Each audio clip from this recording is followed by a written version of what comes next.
Dear ladies and gentlemen, a very warm welcome again with the Swiss Institute for International Studies at Zurich University. My name is Martin Meyer. I am the chairman of the Institute. Welcome also in the name of Walter Kielholz, chairman of our Board of Trustees. We are proud to present tonight our special format again, SIAF Talks, our live stream, directly from the Swiss Re Center for Global Dialogue in Rüschlikon, close to Zurich. Thank you indeed for this hospitality, and also to our host, Sergio Ermotti, chairman of Swiss Re, who is at the same time tonight's guest for our discussion. Sadly enough, we had to learn on very short term that our friend Katia Centinetta has become sick. Actually, she is doing not too bad, but of course had decided to stay at home. A wise decision. We wish her good luck and a quick recovery. Therefore, I replace her as her stunt and hope I will live up to this challenge. Sergio Ermotti is certainly one of the most successful and charismatic leaders of today's finance world. After a long and sustainable career in banking, which culminated in his position as the CEO of UBS for almost 10 years, he is now, as I've already mentioned, the chairman of Swiss Re. Sergio combines a great amount of global experiences all over the world with his love and passion for Switzerland. He was born in Lugano in 1960 and is very much committed to his beautiful native country. Ladies and gentlemen, the world is in turmoil. We face indeed a large amount of risk and crisis, from Russia's war on Ukraine to China's menaces against Taiwan, from more than serious problems concerning Europe's energy needs to global challenges with supply chains, not to mention COVID, the global warming, cybercrime, and other quite unwelcome facts and threats. I'm convinced that our discussion here and now will be highly interesting. Sergio Ermotti is at the same time a brilliant analyst of the economy and a man to see and treat the so-called big picture. Dear Sergio, again, thank you very much for being with us and our host at the same time. My first question is a little bit personal. How do you perceive your new job, your new commitment to Swiss Re after a very successful career in banking? Well, thank you for having me. First of all, it's true that we are hosting, but you invited me first, so thank you for the invitation. I enjoy it very much. I have to say that after so many years in banking, I was definitely looking to do something that would keep many of the aspects that I developed in my career, the skills and the knowledge and the network I had, and while the ability also combining that with the ability to learn something new. So moving from banking to insurance, so within the financial services industry, was I would say a pretty natural step outside banking. In addition to that, the fact that at Swiss Re is a global organization based in Switzerland. My former UBS is also a global organization based in Switzerland with, a lot of people and activities outside Switzerland, brings similarities that are helping a lot, in terms of my transition to a new role. So it's quite exciting. If I look at,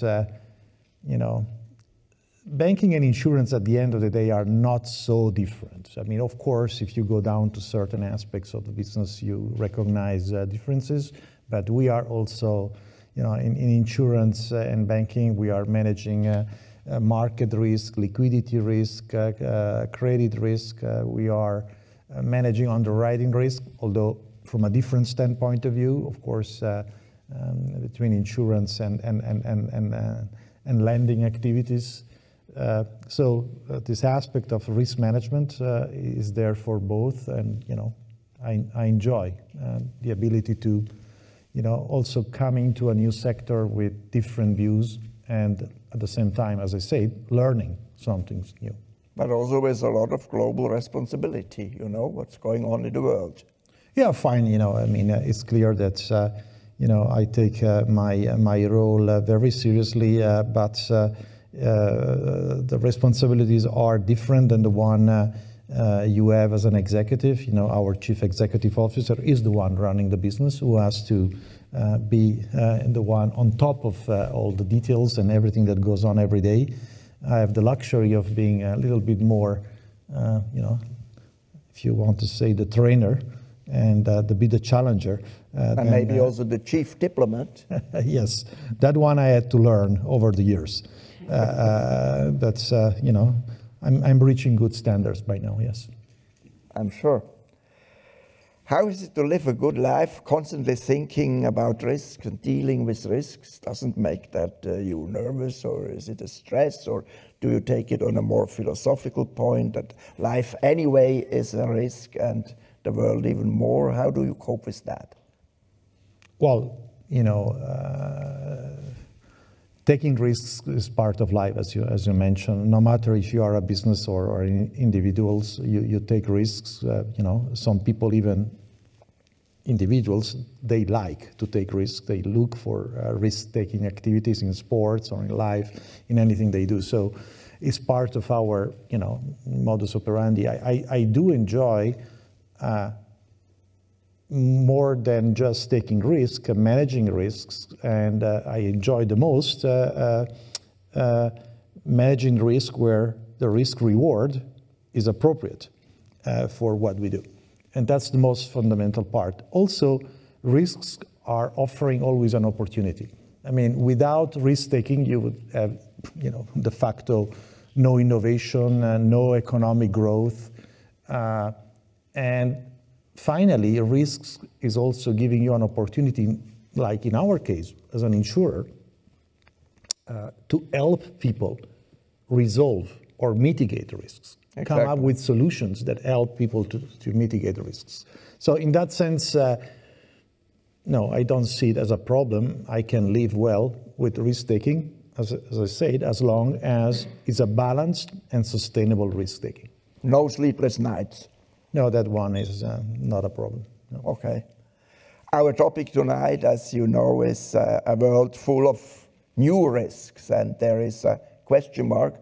I think the question mark is a placebo because we have a world with a lot of new risks. Could you mention some which are really worrying you and analyzing you, this kind of new risks we are facing as a challenge for the whole world, politically, economically? What's in your perception the main risks? No, I mean, I have to say that probably here I will say the obvious, but you know, the risks that are more difficult to assess and to manage are the ones that become more and more interconnected. I mean, the problem nowadays is not necessarily breaking down risks and analyze them and manage them, or you know, avoid them or whatever. The problem is that no matter what you do, you may have second-order effects coming in and more impacting what you do. So what worries me the most is, obviously, is the risk I don't know, the risk we are not discussing, you know. But in essence, is the fact that in many cases, more and more, the correlation between risk factors increases to one, instead of enjoying diversification. We are used, you know, not only in business but in life, to be able to diversify risks. Nowadays, you find almost any event happening in the world affecting society, economies, and politics at the end of the day, more Absolutely. and more. So that's the most challenging part of the equation. Absolutely. It comes so together, interwoven, and which also makes then quick solutions much more difficult. Now, looking quickly back to the pandemic of COVID, was this exceptional state foreseeable? Could we have insured ourselves, companies, whatever?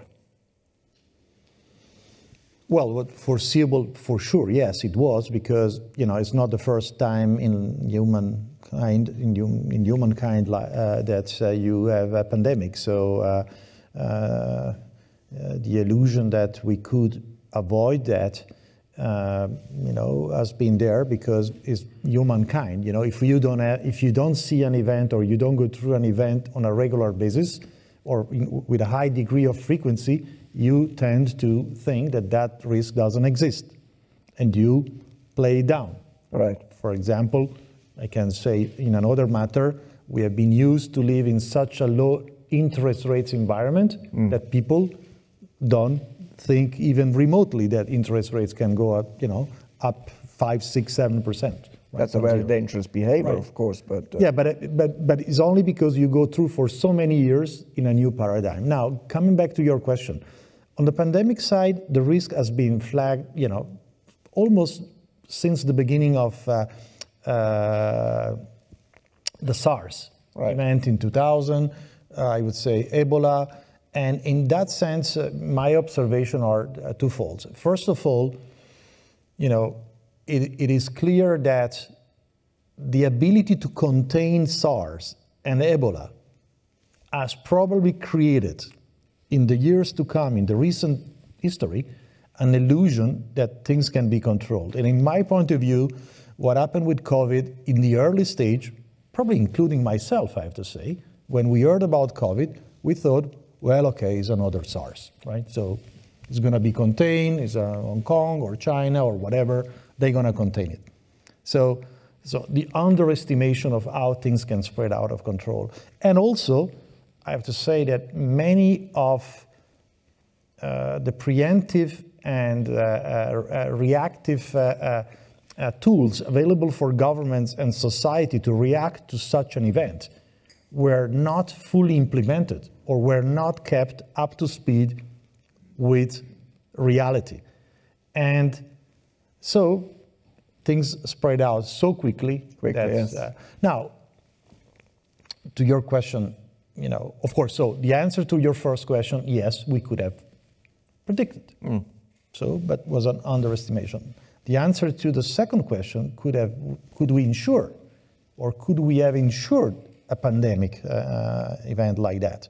The answer is not, because pandemic, if you knew that a pandemic is coming, and if we would have realized as a society, in insurance or in banking, in any kind of business, that a pandemic is likely to come, even certain degree of coverage that we saw coming into the system would have probably not been granted.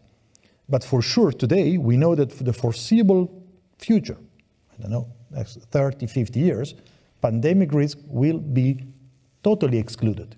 Yeah. Why? Because if an event is so widespread and gives you as an insurer no diversification, it's not insurable. Absolutely. But do you think, nevertheless, that the society and science and also reinsurance companies are probably or hopefully better prepared for a next pandemic in these dimensions? Well, I hope at least the health and system and the organizational setup of many governments can be fine-tuned and improved, right? I have to say that the reaction of governments from a financial standpoint of view are exemplary, right? So, but one could ask yourself, how many times can you do something like that? Exactly. In terms of preparedness, I have to say that probably the willingness of people to, from a private standpoint of view, to invest in an insurance scheme that pays a premium in order to get a payout one day, we don't know when, to cover for certain losses would definitely help people to be aware of what they risk if something like that happens. Now, that's theory, because we know, actually as an industry, we have been trying to promote thinking about preparing for another pandemic and try to see if there is a desire by the private sector or even by governments to engage. And the answer is that nobody has an interest really to do that. Why? Because first of all, people are not so keen to put in a premium every year to pay for something that they deem probably, I don't know if I really gonna get something. And number two, which is very dangerous, people are saying, wait a second, governments will step in again if something like that happens. Why should I buy an insurance? Why should I just go through that? And of course, politicians are not so keen to impose such an insurance because that would be totally unpopular. They wouldn't be re-elected, and that's often a very important goal for them, no wonder. Yeah, absolutely. So the answer to the question, no, it was not been possible to insure a pandemic risk like this one, and it's definitely not possible to insure if another one comes. Right. In one of your reports, I think it was in Sonar or fantastic research Swiss Re does also with publications, there is a quote, 75% of the risks worldwide are not insured. Does that sound scary for us? Yeah, I mean, it's scary. I mean, if you think that basically you're saying that 75% of we are talking about, in numbers, we are talking about $1.4 trillion of risks that are not insured. And I'm talking about health risks, mortality, and NatCat, natural catastrophes, right? Those three items, account for the big chunk of the risks. And when we talk about this gap of coverage, we are talking about that magnitude of financials impact on the system. So it's a huge number. And of course, if you think that what it means, some of the numbers, I can make you some examples that I found, in learning about the business as well, I found very interesting. If you think that, for example, in the US, 5 homeowners out of 6 have no flooding insurance in their houses. When you go to Europe, in Europe, only 4% of the 130 billion of losses for earthquakes since 1970 have been insured. And in China, a third of the health cost, 200 billions of health cost in the Chinese system, only a third is covered by insurance. So you look at protection gap in that sense. Exactly. When you bring it down to concrete examples of what it is. It's pretty impressive. It's impressive. Yeah. Now, of course, our job, together with the primary insurer, is to help reducing this coverage gap, to make it more accessible for clients to buy an insurance. How do you do that? Well, both ways. Of course, the most obvious way is that we deploy capital, we put capital at risk, we analyze risk, and we try to get smarter in the way we look at that. And so capital deployment is one part of the equation, but also as important for us is to help our clients, the insurer, and their clients to understand their risks and particularly mitigate or avoid certain risks. Because at the end of the day, if the amount of dollars available for buying insurance is defined, what you can work on is to try to reduce the risk so that $1 can buy more insurance. And of course, we see growth in the industry. We can cover the gap, for example, by, the fact that more and more, particularly in emerging markets, people have some things to lose because they become wealthy, and therefore they need to take an insurance because they have some things to lose. Or, by the way, on the 75% not covered, you may include also pandemic. So there are risks that we will never going to be able to cover. So our job is to try to educate and become smarter in the way we manage risk and in the way we deploy our capital. It's also a task to enlighten people about the risks they take, for instance, if they are not insured. But America is a good example. I think there's still a kind of frontier spirit there. Okay, if it happens, it's horrible, and then we build a new one.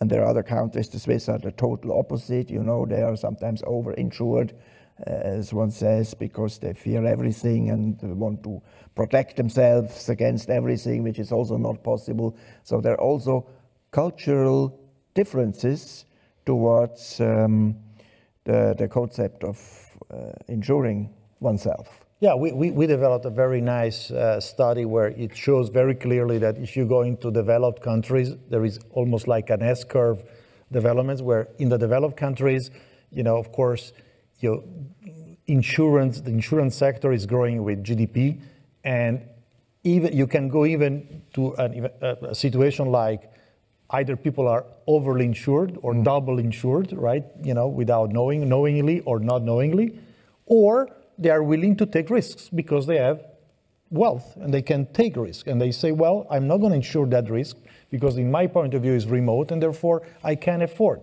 While in emerging markets, as I mentioned before, it's very interesting to see how people coming out of poverty and going into more wealthy positions and having, building up, their own financials, or, they buy a house, they do something, they are in need to protect their assets. Absolutely. And therefore, they take health insurance or they take a life insurance because they want to, basically make sure that whatever they did, it's there to stay for the next generations as well. Yeah, they built it up and have to protect that effort. Absolutely. Let's change to another topic, which is very important also for you personally in your thinking, but also for Swiss Re as a company and for all of us citizens aware of our responsibilities, climate change. How do you see that? I mean, you do a lot of good things within your company to reduce some effects of the climate, but do you think is it realistic that we can achieve till 2050 or the end of the century the goals we discussed in Paris, for instance, and recently in COP26? Yeah. Exactly. Is that realistic? Yeah, I'm not a scientist. I'm not an expert to say it's realistic. I think we have to rely on what we see, and I think I think that consensus on that topic is pretty strong and coming from different angles. I mean, very few people are debating the fact that you need to do something about that. Now, if it's 2050 or 2045 or 55, I don't know. I think that what we know is that we need to take actions.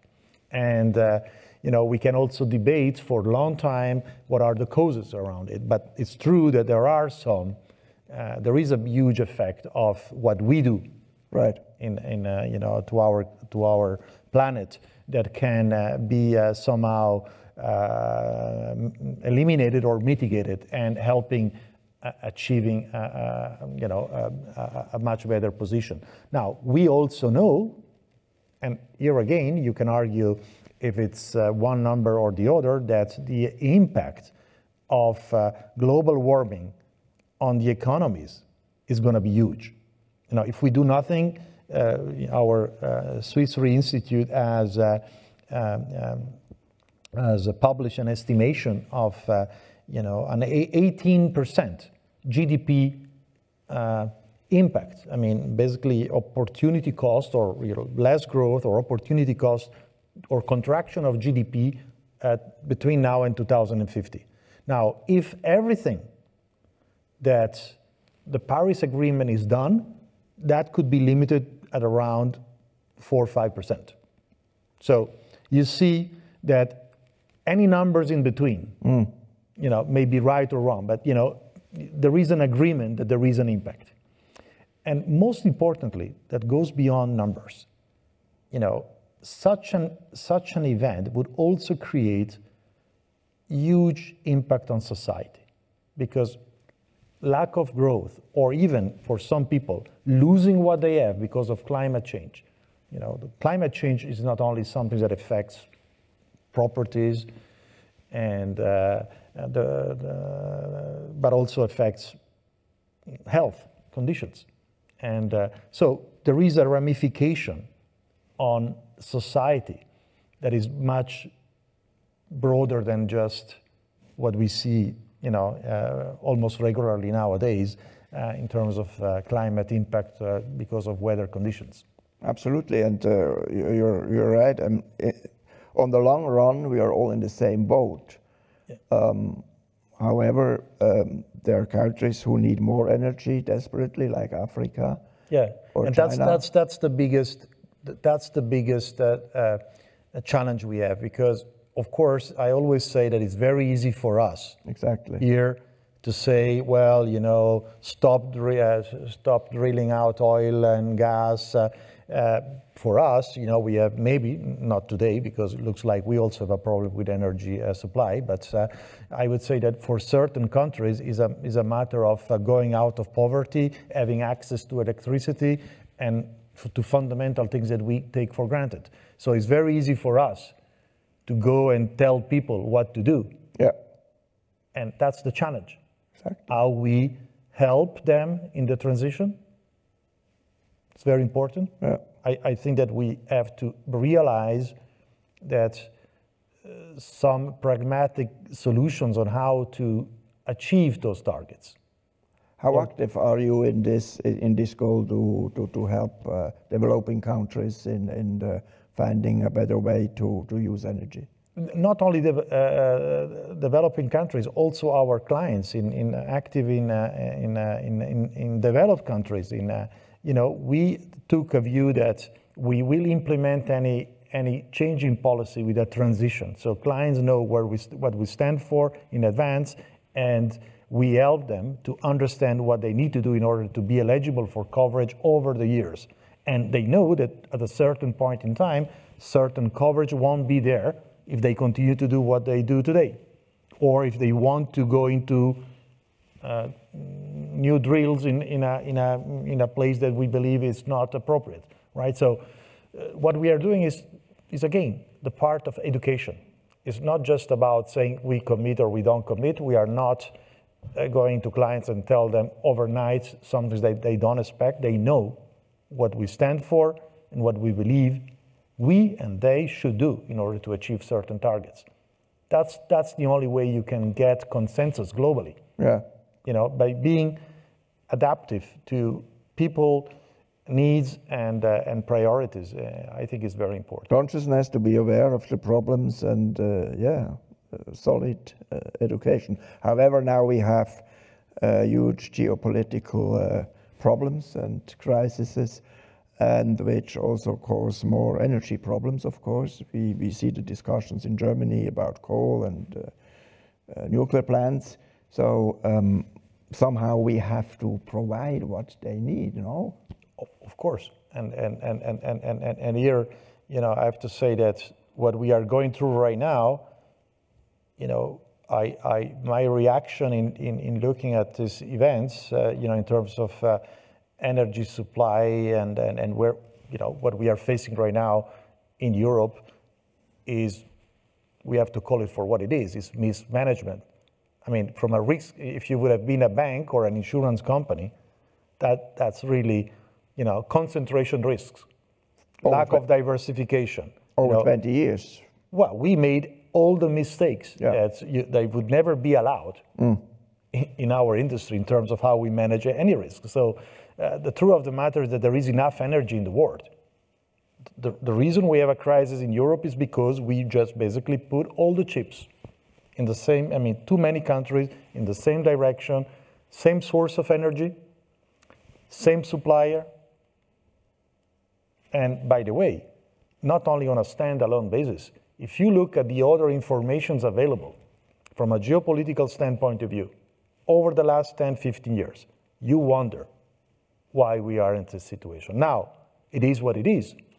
And we have to, at this stage, be flexible in the way we may have to look at how we achieve the targets, the 2050 targets, how we review what we have done in the past. And here I'm talking, clearly, stepping out of, in certain countries in Europe, from nuclear in a totally irrational and emotional way was a mistake. Yeah. And we have to call it for what it is. And therefore, it takes now not only an adaptation of policies in respect of looking at how we look at emerging countries, but also in our own countries on really reassessing what has been done. I fully agree. It's also often hypocritical. The Germans take energy from the nuclear plants of France and themselves are not willing to keep them alive, or not to speak of building new ones. So this is still an ideological battle, I would say, over the next 10, 20, 30 years, and there will be a lot of problems with that. No, when I hear that we are still producing, because of that, we are still producing now electricity with coal, then I have to say, so maybe something went really wrong here. Absolutely. Another risk, cyber risk. I'm a little bit surprised till now that the threat of cyber risk didn't play such a role during the current war of Russia against Ukraine. Because when it started, experts said, oh, this will end or soon get into also a very heavy war of cyber attacks. We haven't seen that yet. Nevertheless, cyber threats are enormous and could damage the world economy and whole political systems in an absolutely terrible way. So what's your position to that, and what does your company provide to ensure them not only, but also help to maybe to avoid the worst? No, maybe one point is that it is true that we haven't seen big headlines around cyber surrounding the Russian-Ukraine situation, but indeed, I know, talking to experts, that there has been huge attacks, right? Starting at least a few months before the invasion. 1 month before the invasion, huge attacks on the energy system, on the financial networks, and only the fact that the Ukrainians were prepared through intelligence, but also through capabilities. Ukraine is a pretty advanced country in terms of technology. They've been able to push back in a pretty effective way those attacks. Also, counting on international cooperation and more a deeper dialogue between the private and the public sector.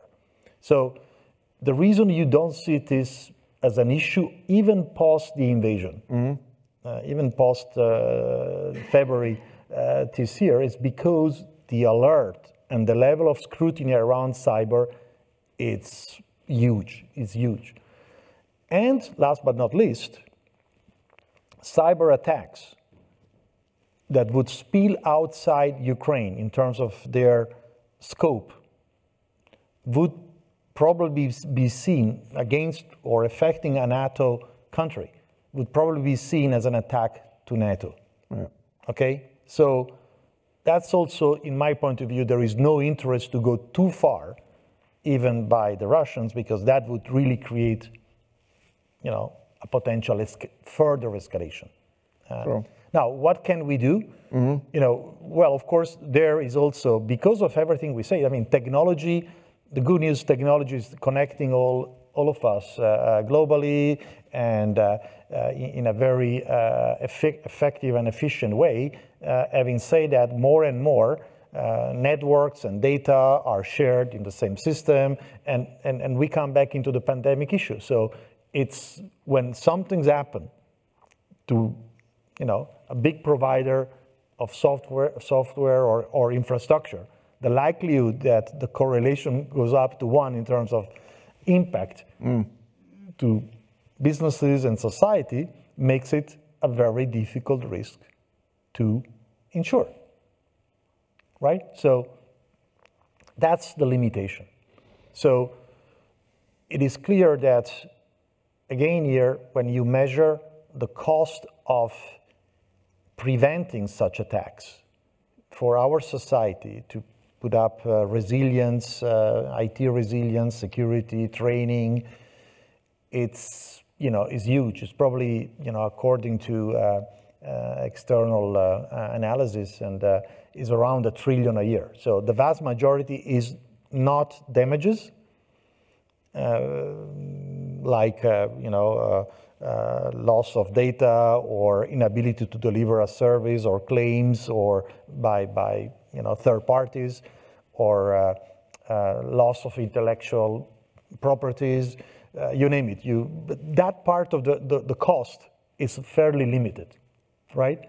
The big cost is to avoid being attacked, which, to be fair, you have also to take in consideration all the advantages we have because of technology. Now, the insurance market for cyber is booming, but in a sense, is only this year is going to be around 13 billion. So in terms of premiums, 13 billion. So it sounds huge, but it's not very big in the big scheme. So, but it's growing very fast. Only in the US this year we expect a 70% increase.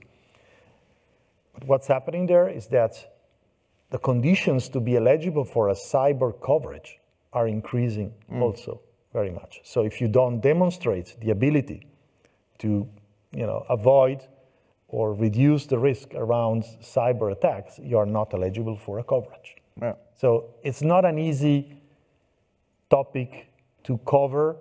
We have to be very careful about how we look at it. We believe there are definitely there is a scope for the private sector to be part of the solution, but risk mitigation and risk management by the underlying clients and systems is very important. Some other topics not directly connected to risks and risk business, but concerning all of us. Speaking of political leadership, for instance, where do you see any hope in a reality which is distinguished mostly by mediocrity? Well, no, it's a very difficult questions, and it's clear that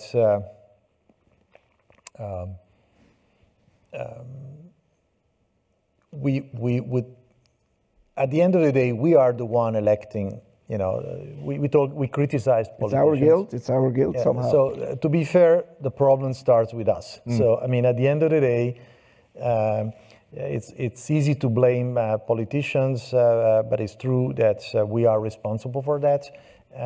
What I believe is, it's clear that the impact of globalization makes it almost also very difficult to manage a country or a system, because more and more, and I see it in Switzerland, we have a tendency to import the problems we don't have. Basically, we believe that somebody else has a problem. Oh, that problem must be also ours. So let's try to, address it in a way that is absolutely nothing to do with reality. So in a sense, I think that what we need is probably people that can be more courageous, but I know there are limitations, because we mentioned it at the very beginning. If you are too courageous, you may not maybe be reelected. If you say too much the truth, you may not go through the next round. So what I do believe is different than between politics and the private sector. Of course, in many instances, in the private sector, you can lose the job overnight. But eventually, if you don't do something really wrong, you don't go for an election every year as a CEO or of an organization or a member of an executive board. Of course, as a chairman of Swiss Re, I get through the election every year, but still. The difference is that politicians, in my point of view, are too much under pressure because of elections coming, on a fairly regular basis, either at country or national levels, regional levels, very local levels. And in many countries, you can see how this constant electoral campaigns is affecting their ability to take actions and to communicate. Also something that has a element of a sacrifice. Exactly. In order to create a better future. And in my point of view, I would, it's not the case in Switzerland, it's less so. Is it? Although I have to say that, and I know some people don't like that, but I do believe that I'm a big believer of our direct democracy, but the direct democracy in Switzerland is abused, even from political parties in the governments, for running de facto a 36 days a year political campaign and election campaign or preparation. So, but in many countries, this is really affecting their ability to make changes. And not solving the problems they should solve. So if I would want to see something's changing, is the ability to elect any governments and people, more and more people more than parties, personally, and make them accountable and let them work and see what they deliver. And also education to leadership. My God, I mean. Yeah, but leadership is not something you can educate. Either you have it or you don't have it. I'm not sure. Sure. Yeah, so. A good education. A good mentor, for instance. But that's education, is not leadership. You can be very well educated and be no leader. Of course. But so still, that's the issue. So don't destroy all my hope, but Swissness is a very nice word, a little bit blurred today by all the interdependence of states and big companies, social movements, etc., etc. What does it still mean for you? What is special about Swissness compared to the rest of the world? Well, the Swissness is, well, in my point of view, when you tell me that it's an ability to combine pragmatism with an efficient system, political and administrative system, in a very diverse setup in terms of cultures. So in my point of view, the Swissness is probably the best example of how a federal model should work. Of course, the United States are very close to that. Germany is also not far away from that. And I think that Swissness, so reliability of the rules of law, the stability of the political system with all the limitations I said before is still very good, in my point of view. But the most important issue is an example on how, over the years, different cultures can work together under one umbrella without losing their identity. Until now, it worked pretty well. And I am a firm believer that I know is fantasy, but the solution of Europe to come out of its problem would be an adapted version of Switzerland. to realize that certain things should be centralized, but Europe, the culture of Europe, needs to be somehow reflected at the local levels and therefore at the central levels, sorry. And therefore, the federal system would be a better solution. The Swiss system, the Swissness, a little bit of Swissness into Europe would help. That's a good thing to promote. Let's start tonight. Yes. My last question then is open for this discussion among us. Fit for the future means also fit for competence. What is the message we should give the younger generations to become successful citizens of the world? What's your advice? Well, my advice is of course, the new generations are facing a very, still some challenging times because, some of the issues we discussed today, we haven't really touched on we touch on climate, we touch on risk, but we haven't touched on, for example, the burden of debt that we are leaving behind, coming out of this last 10, 20 years. But the young generation have a bright future. First of all, I believe that, in history, our parents, the previous generation have been going through wars that were even, pretty tough, very brutal, and still they've been able to come back and show that there is a future. So I'm a firm believer that the future looks good, and new generations have an ability now to start with a knowledge base that is much higher than the one we had. So it's always good, it's always great. The education system is more flexible and sophisticated, and this is allowing people to grow and develop into different ways. And the most interesting part for young people is the fact that, well, good news, bad news. Many of the jobs or many of the things they are studying today won't be relevant in 20, 30 years. That's very good. But the great news is that the flexibility they have, right, they should enjoy it. And my advice is always the same. When I tell people, put passion in what you do, be flexible in what you should do and what you're asked to do. And most importantly, don't rely on your employer or on governments for your post-formal education. Stay up to speed, stay competitive as an individual in the labor market. Don't let anybody else control that part of the equation. It's also your own responsibility. Absolutely. We have a question here on the screen.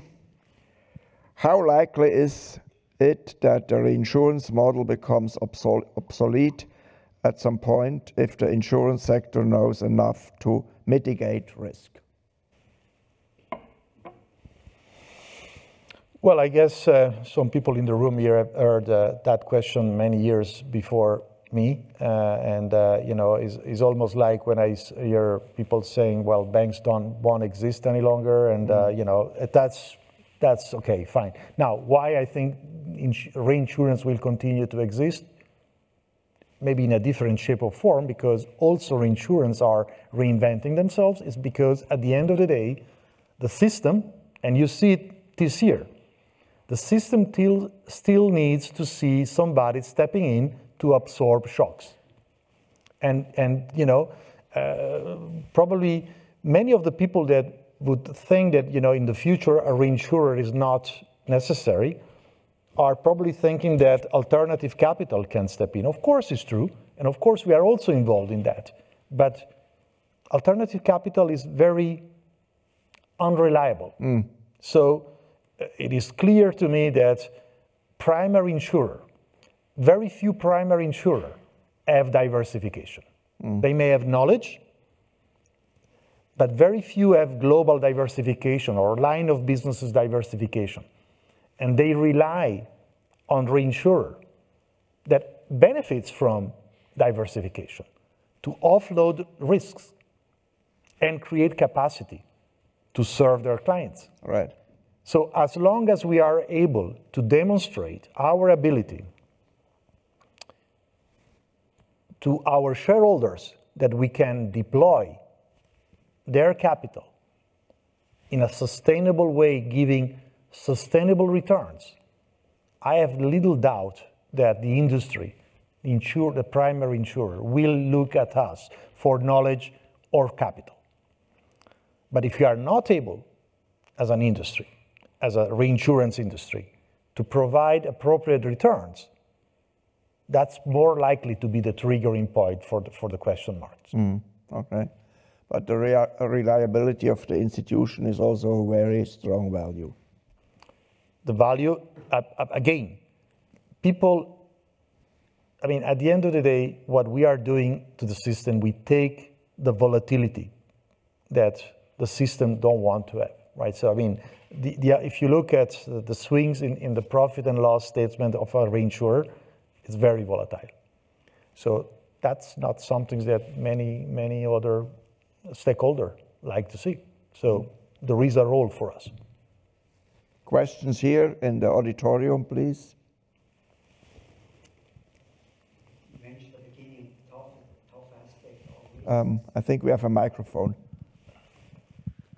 You mentioned at the beginning the tough aspect are risks which we don't know.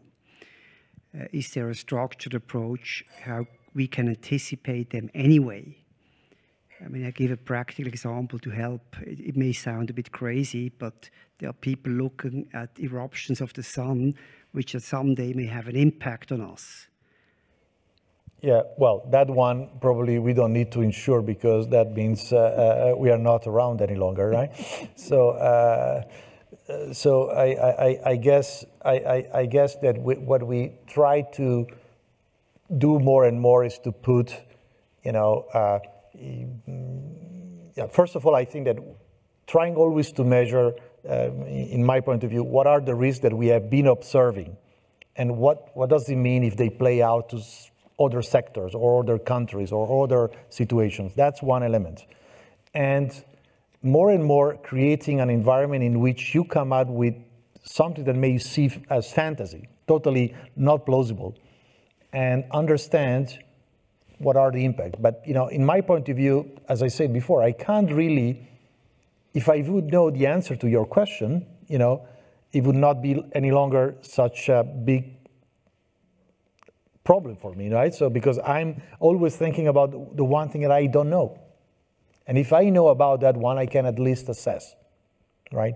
So I would only say that when you hear any hypothesis of a risk, always try to have somebody or yourself look at it and never playing it down as a total nonsense. I don't see any upside of playing down any idea that comes in terms of risk factors.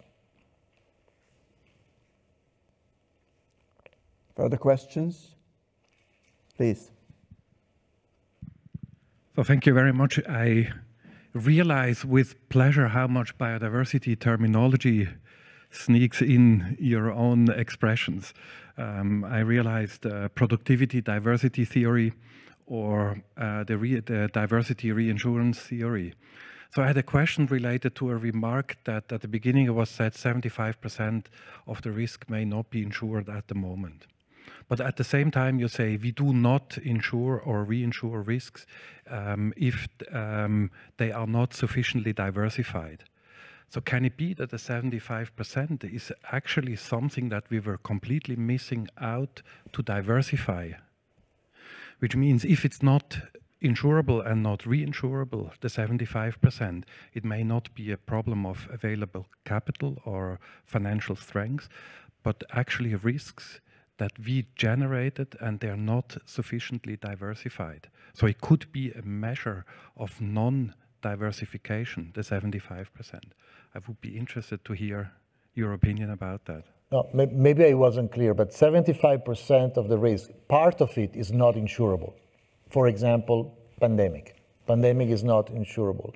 The internet breaking down globally is not something that you can insure, right? So that's part of the 75. The other 75 is basically people not having the financial means to be able to buy an insurance, or simply people that underestimate the risks. And they are, like for example in the US, when I say that 5 house owners out of 6 are not insured against flooding, it's not because there is no insurance or capacity for flooding in the US. It's because they deem that risk acceptable, or they think if something's happened, the governments will pay, or I want to spend the money for something else. I don't know. But that's the coverage gap. In theory, they should be insured. In practice, they are not willing to be insured. So I hope I explained. So you can't really mix the two. And of course, the risks that are basically systemic, globally systemically, are not insured because, de facto, if the premium would be so high to insure it that it would not make sense to insure it. Next question, please. Michael Hengartner. Thank you, Sergio. I would have a question about the future. You clearly stated that you are basically positive for the future. Is that also true for the short term, or do you think we have to go sort of a deep recession within the next 1 or 2 years? Or are you rather positive for the long term, or also for the short and mid term? Look, I think that, I hope we won't see a deep recession, but it's, the fact that we will see a recession is almost inevitable. Now, again, I'm not masochist. I'm not looking forward for a recession, but I do think that a recession may help the system, the economic, political system, to think about resetting. It's an opportunity to reset. There are elements of the growth we saw in the last few years that we know is not sustainable. There have been changes in society, in technology, that are highly impacting the way we will operate in the future. Therefore, a recession will also probably help resetting the situation. So, in a sense, many of the issues that we face today, in my point of view, are the fact that governments and central banks have been trying to avoid at any cost a recession. And a recession belongs to this economic cycle. It's part of the natural evolution. Recessions are there also to help reset a new base for the next phase of growth. So, again, not looking for a recession per se, but I do think that maybe there is some positive aspects of having a little recession. Final question, Michael Hengartner, please. Sergio, I think one of the risks that most of our institutions share is the risk of not finding sufficient young talent to replace the people who go into retirement. It's not something we can insure against, but it's something we can mitigate. I'd be interested in hearing what Swiss Re is doing to make sure that the brightest young kids, girls and boys, decide to work for Swiss Re once they graduate. Well, we do a lot. I mean, the issue is clear that it's the obvious. We invest in not only the young, very bright people, but most importantly, how do you keep your existing population well educated, up to speed? I go back to my comments before, competitive in the market, because it's not just about the young generations.